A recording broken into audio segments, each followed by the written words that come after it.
மலேசியாவிலிருந்து திருச்சி வந்த விமானத்தில் தங்கம் கடத்தி வரப்பட்டதாக தகவல் வெளியான நிலையில் வான் நுண்ணறிவு போலீசார் சோதனை மேற்கொண்டனர். அப்போது பெண் பயணியிடமிருந்து ரூபாய் 1.53 கோடி தங்கம் பறிமுதல் செய்யப்பட்டுள்ளதை தற்போது நாம் அண்மை செய்தியாக பார்த்துக் கொண்டிருக்கின்றோம். மேலும் கூடுதல் விவசாயம் பக்ருதீன் வழங்க கேட்கலாம். பக்ருதீன், தொடர்ச்சியாக திருச்சி விமான நிலையத்தில் தங்கம் பிடிபட்டு வரும் சம்பவங்கள் நிகழ்ந்து வருகின்றன. இது குறித்தான கூடுதல் விவரங்களை பதிவு செய்யலாம். ராம்குமார், அதாவது திருச்சி சர்வதேச விமான நிலையத்திலிருந்து கோலாலம்பூரிலிருந்து வந்த ஏர் ஏசியா விமானத்தில் வந்த பயணிகளிடம் வான் நுண்ணறிவு பிரிவு சுங்கத்துறை அதிகாரிகள் சோதனை செய்தனர்.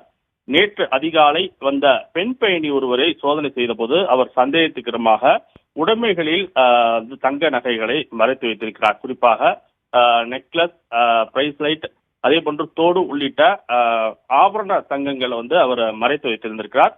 இதனை பறிமுதல் செய்த அதிகாரிகள் அதன் எடை செய்த போது அதன் எடை என்பது 2.2 கிலோகிராம் என தகவல் தெரிவித்திருக்கிறார்கள். குறிப்பாக 22 கேரட் கடத்தல் தங்கமாக இது இருக்கின்றது.